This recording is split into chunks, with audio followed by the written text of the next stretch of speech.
ഇന്നത്തെ വീഡിയോ എന്ന് പറയുന്നത് ഞാൻ എൻ്റെ വീടിനടുത്തുള്ള ചെരുപ്പ് കടയിലേക്ക് ചെരുപ്പ് എടുക്കാൻ പോവുകയാണ്. ഞാൻ ഈ ഒരു ചെരുപ്പ് കടയിലാണ് വൈകുന്നേരം പോയത്. അമ്മമാർക്കും അച്ഛന്മാർക്കും നിങ്ങളുടെ ചേട്ടന്മാർക്കും ചേച്ചിമാർക്കും ഒക്കെ ബെസ്റ്റ് ആയിട്ടുള്ള ഒരുപാട് ചെരുപ്പുകൾ ഉണ്ട് ഇവിടെ. അത് മാത്രമല്ല കുട്ടികൾക്ക് പറ്റിയ ചെരുപ്പുകളും ഉണ്ട്. എനിക്കും എൻ്റെ അമ്മയ്ക്കും അച്ഛമ്മയ്ക്കും ചെരുപ്പ് എടുക്കാൻ വേണ്ടിയിട്ടാണ് ഞാൻ ഇവിടെ വന്നിട്ടുള്ളത്. ചെരുപ്പുകൾ മാത്രമല്ല ഫാൻസി ഐറ്റംസും അതുപോലെ തൊപ്പികളും ബെൽറ്റും ഒക്കെ ഉണ്ട്. ഞങ്ങളുടെ വീട്ടാവശ്യങ്ങൾക്കുള്ള കുഞ്ഞു കുഞ്ഞു ചെരുപ്പുകൾ മാത്രമാണ് ഇവിടെ നിന്ന് എടുക്കാറുള്ളത്. ഞങ്ങളിപ്പോൾ ചെറിയ ചെറിയ ചെരുപ്പൊക്കെ എടുക്കാൻ വേണ്ടിയിട്ട് പലപ്പോഴും ഇങ്ങോട്ടാണ് വരാറുള്ളത്. എൻ്റെ വീട്ടിൽ നിന്നും കുറച്ച് നടന്നാൽ മതി ഇങ്ങോട്ട്.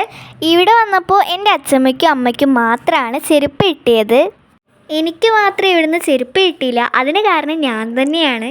ഞാൻ എൻ്റെ അമ്മയോട് ചെന്നിട്ട് പറഞ്ഞു എനിക്ക് ഇവിടുത്തെ ചെരുപ്പൊന്നും ഇഷ്ടമായില്ല, അപ്പുറത്തെ കടയിൽ ഞാൻ നല്ല ചെരുപ്പുകളൊക്കെ കണ്ടു വെച്ചിട്ടുണ്ട്, നമുക്ക് അപ്പുറത്തേക്ക് പോകാറുണ്ട്. അപ്പം അമ്മ പറഞ്ഞു എന്നാൽ നമുക്ക് അങ്ങോട്ട് പോകാം. അങ്ങനെ ഞങ്ങളെല്ലാവരും കൂടി സ്പേസ് ഫുട്വെയറിലെത്തി.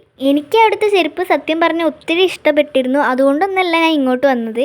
ഈ ഒരു സ്പേസ് ഫുട്വെയർ എന്ന് പറയുന്ന കടയുടെ ഫ്ലെക്സിൽ ഒരു ഡിസൈൻ ഉണ്ടായിരുന്നു, അതെനിക്ക് ഒത്തിരി ഇഷ്ടമായി. അപ്പം അതുകൊണ്ടാണ് ഞാൻ ഇവിടെ വരുന്നതെന്ന് പറഞ്ഞാൽ അമ്മ ഇങ്ങോട്ട് കിടക്കും. അതുകൊണ്ടാണ് ഞാനൊരു കുഞ്ഞു വെള്ളം പറഞ്ഞത്. ഈ ഒരു കടയുടെ ഉള്ളിൽ കൂടി ഒരു ഡോറൊക്കെ ഉണ്ട്. പിന്നെ എനിക്കിഷ്ടമായത് ഈ ഒരു ചെരുപ്പാണ്. ഞാനിത് അങ്ങ് എടുത്തു. ഫ്ലെക്സ് അടിപൊളിയാണെങ്കിലും ഈ ഒരു കട ഫ്ലെക്സിൻ്റെ അത്ര ഇല്ല. ഞാൻ ഫസ്റ്റ് പോയ കട പോലെ തന്നെയായിരുന്നു ഈ ഒരു കടയും. എന്തായാലും എനിക്കൊരു ചെരുപ്പ് കിട്ടിയില്ലേ. ഈ ഒരു കടയിലും ഒരുപാട് സാധനം ഉണ്ട്. അപ്പോൾ ഇന്നത്തെ വീഡിയോ ഇത്രയേ ഉള്ളൂ. എല്ലാവർക്കും ബൈ.